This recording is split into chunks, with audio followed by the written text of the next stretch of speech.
উনি আমার বিয়ে ঠিক করছে। তুই মেয়েকে কি পছন্দ করবি? আমি তো তোর জন্য ছোটবেলা থেকে মেয়ে পছন্দ করে রেখেছি। আর তোমার বিয়ে তো ঠিক করে রেখেছি আমার একমাত্র মেয়ের সঙ্গে। বাবা, তুমি আমার কথাটা শোনো। বাবা, যদি আমার বিয়ে করতে হয় আমি তাকেই বিয়ে করব। কাকে বিয়ে করবেন? আপনাকে। তুই যদি ওই বাড়ির ঘর জামাই হস তাহলে এই বাড়ির দরজা কিনে তোর জন্য বন্ধু।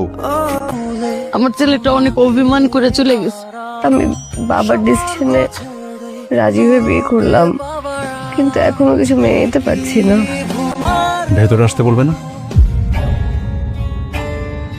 তোমরা সবাই এই বউ মাইনা নাও, আমি জীবনে বাইচে থাকতে এই বউ মানবো না। তোমাদের প্রবলেম কি জানো? হ্যাঁ, তোমরা কি চাও তোমরা সেটা জানো না। ভালোবাসা নাকি টাকা? এখানে আসছে ভালো মন্দ খেতে, কয়েকদিন পর আমি বলছি আপনি ওকে যা তো বলতে পারবেন না। কেন পারবো না? আর সে আমার বিবাহিত স্ত্রী। তোমাদের মতো ছেলেদেরকে আমার ভালো মতো চেনা আছে। আমার কলিজা খাকা করে আর তারা কবিতা পড়ে। But I want you to go for honeymoon, but আমি ওগুলো সব কিছু ম্যানেজ করব। আমার হাজবেন্ডের ইনকামের টাকায় হানিমুন যেতে ছিল। কটা বাজে সাইরা? স্যার কাউকে এক্সপ্লেনেশন দেয় না।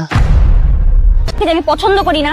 ফার্দার যদি ভাবে রাস্তা আমার সাথে কথা বলার চেষ্টা করছেন না, তাহলে কিন্তু একদম ভালো হবে না বলে দিচ্ছি। আমি তোকে না করেছি এভাবে কথা বলার জন্য। এতদিন ধরে আমার জন্মের কোনো খেয়াল নেই, এখন যখন আমি বড় হয়েছি তখন বাবার হক জানাইতে আসছে আমার সাথে। আমার কলিজা চিপা মারে, হাত আর করে আমার ছেলের জন্য হাত। পৃথিবীর সব সম্পর্ক ভেঙে দেয়া যায়, কিন্তু রক্তের সম্পর্ক কিন্তু কখনো ভাঙা যায় না।